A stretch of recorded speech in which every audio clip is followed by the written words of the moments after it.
Bonjour à tous et toutes, c'est l'heure de vie de couleur pour notre horoscope de notre semaine du 4 au 10 mars. Très heureuse de vous retrouver. Alors, cette semaine, nous allons le faire ensemble directement sans tirer les cartes avant. Donc, je le fais directement avec vous. Allez, je me concentre. Quelle va être notre semaine au niveau énergie et couleur grâce justement à l'horoscope vie de couleur. Allez, je vous rappelle que cet oracle, vous pouvez vous le procurer partout. Et si vous avez besoin de faire des tirages, des journées tirages, je vous mettrai les liens dans la barre d'informations pour vous donner les dates des journées tirages.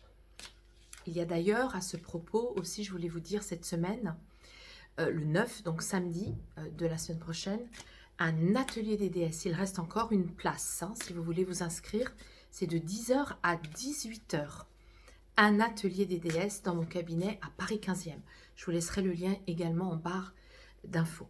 Allez, c'est parti. Notre semaine. Première carte que je ne regarde pas et que j'ouvrirai avec vous. Deuxième carte que je ne regarde pas et que j'ouvrirai avec vous. C'est parti. Orange et rose. Allez, je vous explique le dialogue de ces deux couleurs. C'est intéressant. Le orange, il est juste là, au-dessus de ma tête. Vous voyez, c'est le premier orange. Premier orange, c'est vraiment le chakra sacré.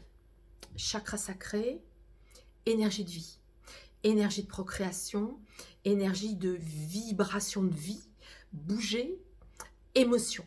Motion, bouger, les émotions. C'est tout ce qui va nous parler du chakra, des addictions, des émotions, comment taire finalement nos besoins, nos vrais besoins, en les masquant justement par des compulsions. On est dans ces énergies-là. Alors pourquoi je vous parle de ça ? Parce que c'est le premier des oranges. Et le premier des oranges, c'est quand on est frustré. On n'écoute pas ses vrais désirs. Et obligatoirement, ça nous freine. Et on les freine ou on les cache, on les masque parce qu'on ne veut pas accéder à des grosses colères, à des grosses peurs, à des grosses tristesses. On est avec ça. Souvent, quand on a cette couleur-là, ça vient dire « Je vais, cette semaine, écouter mon émotionnel à mon rythme, en prenant mon temps, en allant voir des thérapeutes, en m'écoutant davantage et en chassant justement l'ego. Alors, ici, ce n'est pas le gris de l'ego, mais comme on est en frein émotionnel, il y a vraiment une invitation à s'occuper de ça. Alors, l'émotionnel, c'est l'enfant intérieur aussi, c'est notre enfant, notre petit enfant. Est-ce qu'on a écouté le petit garçon, la petite fille qui est encore là, tapis dans un coin et qui demande à s'exprimer? Et tout ça, c'est convoqué cette semaine. Alors, comment dialoguer avec la deuxième couleur? C'est tout simplement en demandant des câlins célestes, des aides protectrices, invisibles, du monde de l'invisible. C'est tout ce qui est de l'amour inconditionnel qui se loge dans nos cellules quand on s'incarne. Alors, ici, c'est très simple. Au niveau basique de l'incarnation, il suffit de porter cette couleur toute la semaine. Alors, en étole ou en visualisation, choisissez vraiment de convoquer cette couleur pour vous apporter de l'amour inconditionnel. Une autre manière aussi de créer de l'amour inconditionnel, c'est de fréquenter des personnes qui sont justement dans cette disposition, dans cet état d'esprit, dans cette disposition de cœur. C'est une semaine pour vraiment vous mettre en relation avec vos émotions, mais avec beaucoup de douceur et beaucoup d'amour. Voilà le message, le grand message. Alors, c'est pas rien tout ça, parce que si je dois décortiquer tout, là, on est vraiment avec les 4 chevaux de mon schéma, et on est vraiment avec tout ce qui concerne la peur, la tristesse, la colère et la joie. Donc on est vraiment avec, je convoque ces 4 parties de moi, ces 4 grands chapeaux émotionnels, et je vais aller voir, en aimant ces émotions, qu'est-ce que ça vient me dire, qu'est-ce que ça sollicite par rapport à ça. Hein, donc là, il y a un beau travail à faire. Alors, si vous connaissez des thérapeutes, ben voilà, hein, allez les voir pour vous occuper de ça cette semaine si vous avez le temps. En tous les cas, moi, je peux vous accompagner, ça vous le savez déjà. Mais c'est vraiment une semaine émotionnelle. Donc, le grand mot, le titre que je mettrai pour cette semaine, c'est vraiment écoutez vos frustrations. Écoutons nos frustrations et aimons nos frustrations. Il y a de l'amour à aller mettre dans ces frustrations. Ne pas se juger, ne pas donner un coup de pied comme dans une fourmilière, voyez, ne pas les mettre sous le tapis. Là, on est invité à les aimer, ces frustrations. Nos frustrations ont des choses à nous dire. Hein, c'est ça que ça vient nous dire. Alors, deuxième oracle, l'oracle du cœur de vie, qui va venir donc nommer les énergies du monde invisible. Première carte que je ne regarde pas. Deuxième carte que je vais ouvrir après. L'aigle et la couronne. Alors, je vous lis la phrase. C'est pas par hasard hein, que j'ai mis un aigle. Dans des vies antérieures, on a pu être plusieurs animaux et on a pu aussi être un aigle. Et l'aigle, il demande de déployer sa grandeur, la grandeur de notre âme, ici et maintenant. Donc, il y a une notion, cette semaine, vous voyez, si vous écoutez vos frustrations, vous allez connecter votre âme. Les frustrations de votre corps, de votre incarnation, vous mettent en relation directe avec des messages de votre âme. Pourquoi suis-je encore en colère? Pourquoi est-ce que je ressens encore une tristesse? Pourquoi est-ce que j'ai peur de me réaliser dans quelque chose, de me mettre en relation avec quelqu'un? Eh bien parce que j'ai une guidance de mon âme qui le réclame. C'est mon âme qui me dit, en fonction de la frustration qui s'exprime, mon âme a un message à me donner. Hein, donc là, on est bien avec un appel de l'âme. La deuxième carte, la couronne. Hein, vous voyez le rose, il est juste au-dessus de ma tête. C'est vraiment ce rose-là, hein, c'est le deuxième rose. Alors pourquoi le rose est au centre de l'escargot?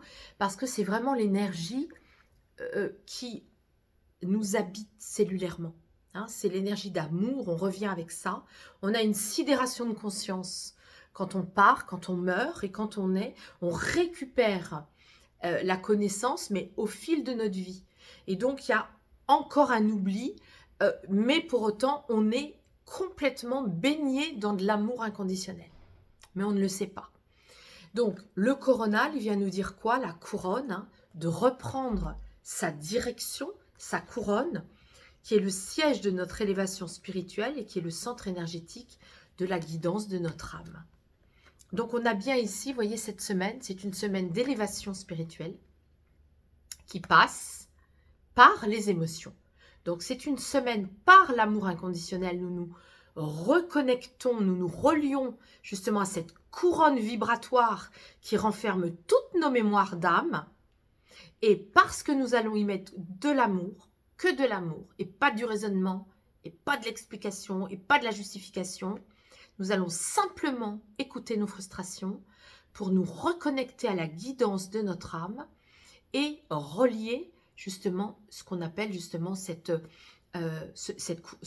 couronne. Vous savez, quand on dit mon côté souverain, hein, ma puissance, eh bien, on va relier notre puissance cette semaine si on écoute bien nos frustrations, reliées à notre âme. C'est un très beau programme, hein, très très beau. Hein. Je vous l'accorde. Alors, je serai heureuse évidemment de vous répondre si vous avez des commentaires à faire par rapport à ça. Ça me fera toujours plaisir. Et je vous remercie d'ailleurs, j'en profite pour vous remercier pour votre fidélité, vos likes et vos partages. Et je vais donc demander au jeu des déesses un conseil d'une déesse pour notre semaine. Je vous rappelle d'ailleurs que si vous vous inscrivez, l'oracle des déesses vous est offert pour ce stage des déesses de samedi. Allez, je demande, quelle est la déesse qui va nous accompagner cette semaine? Perséphone. Hein, donc c'est l'indigo. Là aussi, il est au-dessus de ma tête. Vous voyez, il est juste là. L'indigo, c'est le troisième œil. Donc l'indigo, qu'est-ce qu'il vient nous dire? La déesse Perséphone, celle qui a été enlevée par Hadès, qui connaît le monde des morts et qui connaît celui des vivants, puisqu'elle revient, elle fait un aller-retour tout le temps, avec Déméter, sa mère, qui est venue faire un chantage pour la récupérer. Eh bien, qu'est-ce qu'elle vient nous dire, cette Perséphone? Plonge avec délice dans le monde souterrain de la mythologie. Voilà, donc c'est une belle invitation aussi pour celles qui auront envie de venir s'inscrire à cet atelier. Hein, c'est vrai que la mythologie vit en nous, elle vibre en nous, et quand on la fait s'exprimer par le visage, eh bien on transforme là aussi nos vibrations, et on appelle, on vibre différemment, et on appelle les cadeaux de la vie. Hein, donc voilà ce que j'ai à vous dire pour aujourd'hui. Et je vais clôturer avec le petit oracle des couleurs de l'âme, savoir donc ce qui va chapeauter toute notre semaine. Bravo. Voyez, c'est le kaki. Hein, c'est vrai qu'il y a beaucoup de conflits autour de nous. Nous sommes environnés d'un égrégore de la guerre. Donc, qu'est-ce que ça vient nous dire? Si des conflits sont présents dans ta vie, regarde à l'intérieur de toi et fais la paix avec tes batailles internes. Donc, on a bien ici une très belle invitation avec toutes nos couleurs, voyez, de trouver des réponses, de trouver des guidances. Les couleurs nous cueillent et nous accompagnent et nous guident. Donc, c'est bien en allant voir nos frustrations que nous pourrons éviter d'être dans un climat de conflit à la fois avec nous-mêmes et les autres. Je vous souhaite une très très belle semaine et je vous dis à la semaine prochaine.